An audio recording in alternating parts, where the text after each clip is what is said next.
대한민국 근현대사를 성경적 세계관으로 알리고 전하는 대한역사문화원의 한국 근현대사 바로 알기 특강입니다. 우리가 지난 시간에 역사를 배우는 관점, 그리고 역사를 배우는 목적에 대해서 공부하면서 흑암의 땅 조선에 드리워졌던 조선 백성의 짊어진 멍에에 대해서 공부를 했었습니다.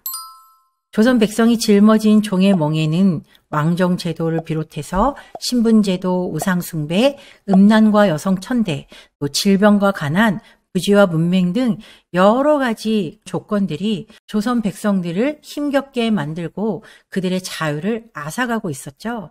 그래서 우리가 지난 시간 왕정 제도가 얼마나 조선의 백성들을 피폐하게 만들었는지 고종이라는 왕을 통해서 그 시대에 조선 백성에게 짊어졌던 멍에들에 대해서 나누어 보았습니다.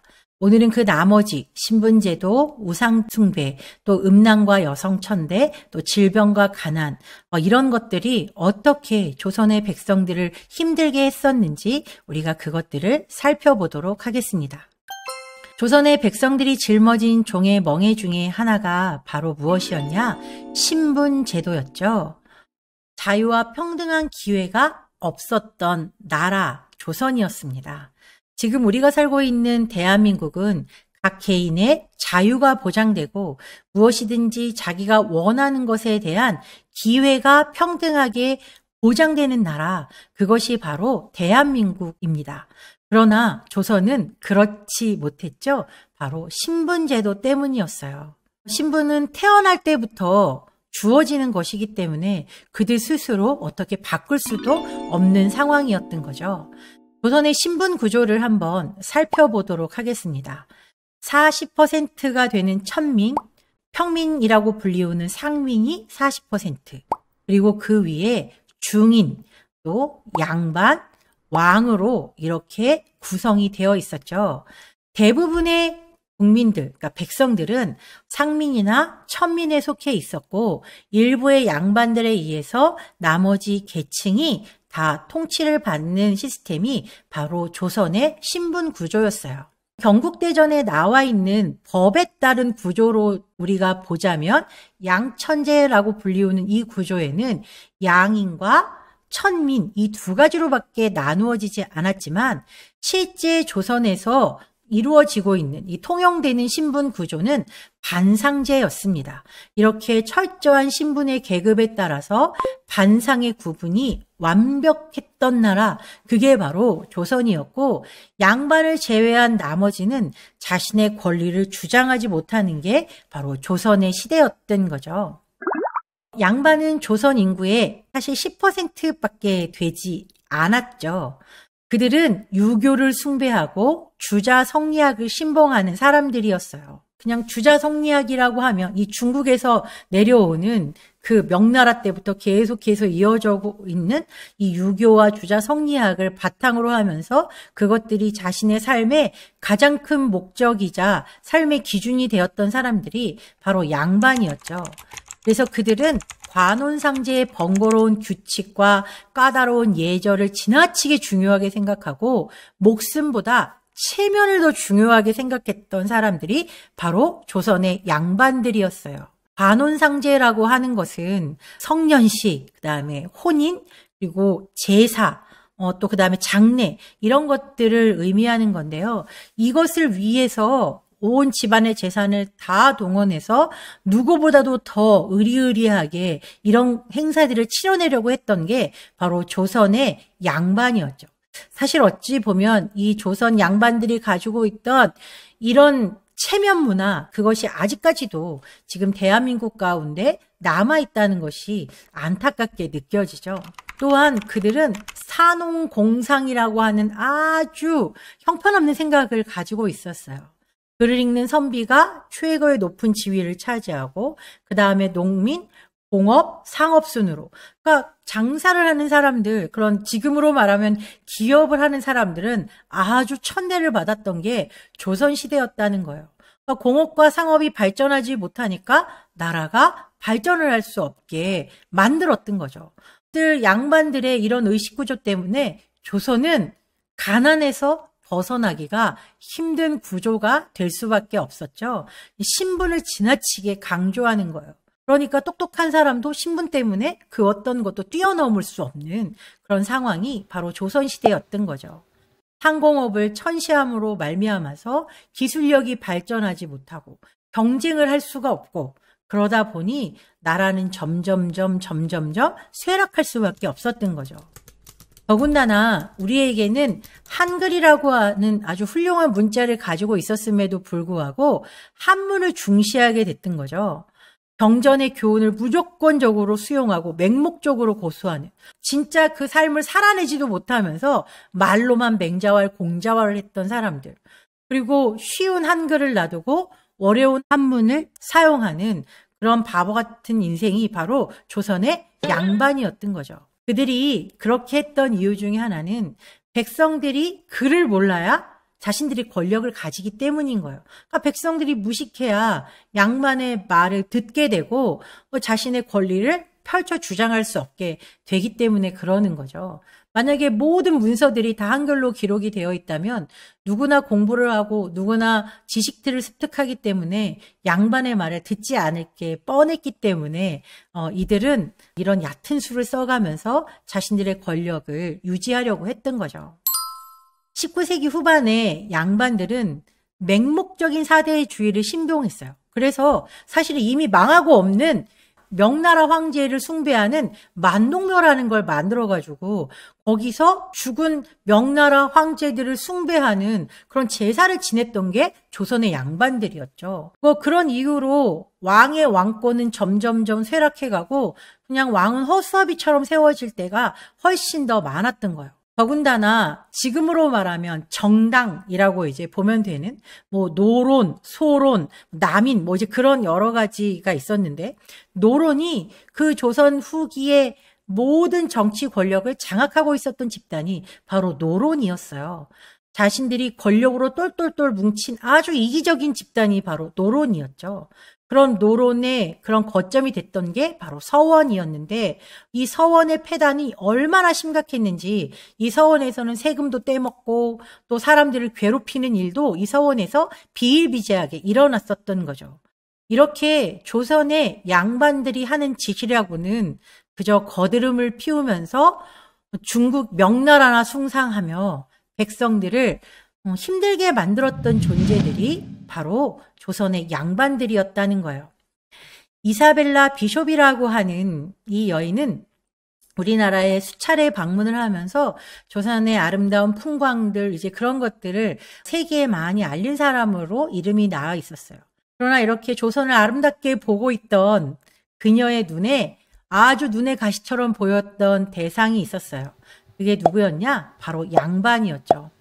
그녀는 그의 책 한국과 그 이웃 나라들이라고 하는 책에 양반들에 대해서 이렇게 말하고 있어요. 양반이나 귀족들은 생업을 위한 아무 일도 하지 않는다. 양반들은 기생충이나 다를 바 없는 계급이다. 한국 관리들은 살아있는 백성의 피를 빠는 흡혈귀다 라고 말하고 있었다는 거죠. 정말 양반은 거드름이나 피울 줄 알았지. 그리고 자기 권리나 내세울 줄 알았지.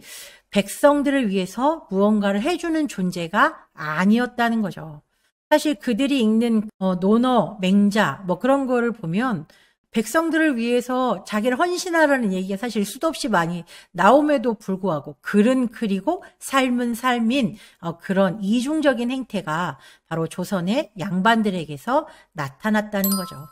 그 양반들을 떠받치고 있던 한 계층 중에 하나가 바로 중인들이었는데요.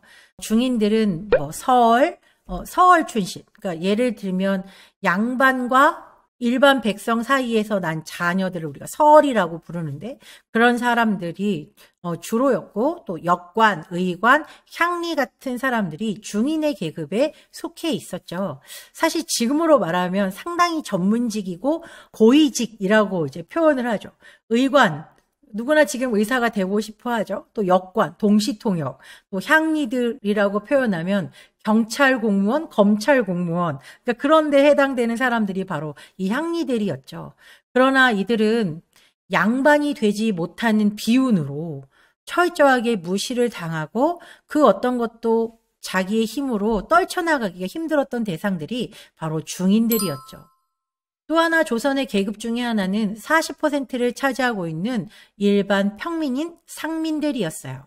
이 단원 김홍도의 그림에 이 평민들의 삶이 아주 잘 묘사가 되어 있죠. 여인네들은 집에서 배를 짜거나 이렇게 살림을 하고 농사를 짓는 일들에 참여했고, 남자들 역시도 일반 백성들은 농사를 짓는 일들이 이제 대부분이었죠. 이게 조선의 일반 평민들의 모습이었죠. 이들에게는 사실은 자유가 존재하지 않았습니다. 천민이 아니었을 뿐이지 사실은 양반 밑에서는 한없이 작아지는 사람들이 바로 이 상민들이었죠. 조선시대에 사람 취급을 받지 못하는 대상들이 있었어요.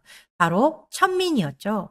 조선의 거의 절반 가까운 이 천민들은 특별히 백정과 노비 이런 계층을 시작으로 해서 갑파치, 기생, 광대, 승려, 무당 같은 이런 사람들이었는데요. 이들을 일컬어서 칠천반이라고 부르죠.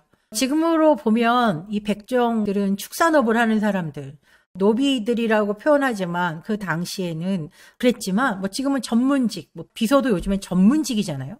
자기의 특성에 맞춰서 정말로 잘 뭔가를 할 수 있는 사람들, 신발을 만드는 갑파치, 또 광대, 지금으로 말하면 연예인 같은 대상들이죠. 그러니까 이렇게 사실은 재능도 있고 여러 가지 최선을 다해서 일하고 있는 이런 사람들이 사람 취급을 받는 게 아니라 철저하게 짐승 취급, 물건 취급을 받았던 게 조선의 천민들이었어요. 이들은 아무리 똑똑해도 어떤 기회를 갖지 못하는 대상, 사람에게 철저하게 무시당하는 대상이 바로 조선의 천민들이었죠. 특별히 노비들은 양반들의 재산에 불과하게 취급을 받았죠. 소 한 마리와 10명의 노비를 바꾸겠다. 그냥 물건 취급을 했다는 거예요. 그러니까 노비는 재산에 불과한. 그래서 만약에 주인이 이 노비가 무엇인가 자기 눈에 안 맞는 잘못을 했을 때 이 노비를 죽여도 내 재산이 충난 거지 죄라고 느끼지 않았던 게 바로 조선시대였다는 거죠. 이런 신분구조 속에서 조선은 절대로 발전하지 못하고 백성들의 고충만 점점점 심해갈 뿐이었어요. 또 조선의 백성들이 짊어진 종의 멍해 중에 하나는 가난과 질병이었습니다. 상공업을 천시했기 때문에 나라가 발전할 수 없고 모든 땅의 대부분은 양반들이 차지하고 있고 소작을 하는 상황. 그런 상황 속에서 일반 백성들이 온전하게 살아간다는 것은 사실 쉽지 않은 일이었고, 나라가 발전하지 못하고 여러 상황들이 현대적으로 바뀌지 않은 상황 가운데에서 사람들은 여러 질병 속에 시달리면서 점점점 힘든 생활을 살고 있었습니다. 이게 조선시대의 모습이에요. 조선 구한말의 모습이 이제 사진으로 담긴 건데, 수도시설 같은 거는 찾아볼 수가 없고 개인 우물을 가지고 있는 집도 거의 드물었기 때문에 이렇게 물을 길어다 나르고 또 허름한 집에서 살고, 아이들의 입성도 보면 어른이나 돼야 제대로 옷을 입고 다니고 아이들은 여름날 같은 때는 벌거벗고 다니는 게 그냥 예사처럼 보여지는 상황들이 바로 조선시대였죠. 병들도 얼마나 많은지 지금 우리가 한센병이라고 불리우는 문둥병 그런 것도 많았고, 또 각종 괴질, 전염병이 창궐했어요. 사실 조금만 위생적인 환경을 가지고 있었다면 얼마든지 개선할 수 있는 병들로 인해서 많은 사람들이 죽어가게 된 거죠. 그 당시에 이 천연두, 콜레라, 한센병, 피부병, 배앓이, 또 베이고 다친 상처, 이런 많은 것들이 조선의 백성들을 점점점 힘들게 만들었고 그들의 수명도 아주 짧게 했던 것이죠. 그중에 놀이 문화조차도 조선의 백성들을 힘들게 했던 것이 있었어요. 바로 석전놀이라는 것인데요. 이 석전놀이는 패를 갈라가지고 서로 돌을 던지는 놀이예요. 이름은 놀인데 그 이름에서 보는 것처럼 전쟁, 돌전쟁이라고 보시면 되고, 여기에서는 다친 사람들도 많이 있을 뿐만 아니라 죽는 사람들도 많이 이제 나왔다는 거죠. 그러니까 이 조선이라는 나라의 이 가난과 또 무지와 또 이런 여러 환경들이 사람의 수명을 빼앗아 갈 만큼 정말 형편없는 상황들이 많았다는 거죠. 석전은 패를 갈라 돌팔매로 승부를 겨루는 돌싸움으로 하천변이나 들판에서 주로 성행하는 놀이다. 사실 전쟁이라 붙인 한자를 봐도 돌을 던지고 싸우며 논다는 것은 위험천만한 일이다. 석전을 하다 다치는 경우가 허다했고 죽는 경우까지 있었으니 그야말로 목숨을 걸었다 해도 과언이 아니었다. 게다가 치열하게 석전을 치른 이후 승패가 갈리면 죽거나 다쳐도 그 책임을 묻지 않았다 하니 요즘 세상에는 있을 수 없는 놀이다. 이게 1902년에 영국 잡지에 너무 신기해서 실린 장면이에요. 그러니까 이만큼 우리는 위생적으로도 문제였지만 문화적으로도 사람들이 수명을 길게 가지고 갈 수 없는 조건들이 조선시대에는 널려 있었다는 걸 우리가 알게 되는 것 같아요. 그만큼 백성들이 무지했고 또 제대로 알지 못했고 가난이 이어지면서 이런 악순환들이 계속 됐다는 거죠.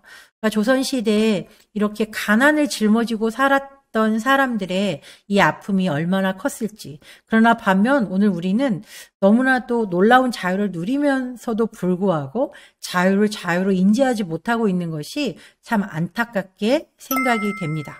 이게 어디냐면 지금 서울의 숭례문 앞 모습이거든요. 예전에 전차가 다니던 시대의 모습이에요. 근데 여러분 이 흑백으로 보이는 가운데 누렇게 보이는 것들이 많이 길바닥에 널려 있잖아요. 이게 바로 배설물들이죠.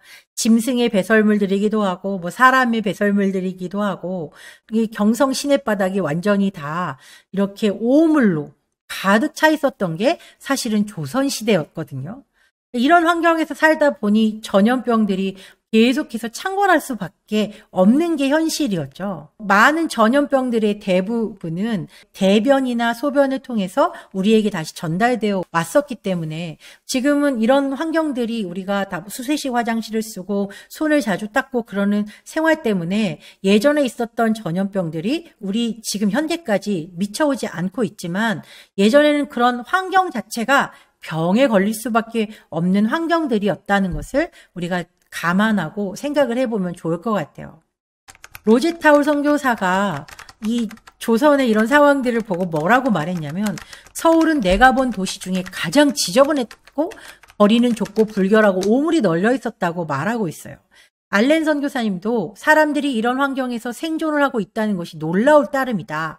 거리는 비좁고 포장은 되지 않았으며 온갖 짐승의 배설물이 거리를 가득 채워서 숨을 쉬며 지나가기가 무척 힘들었다.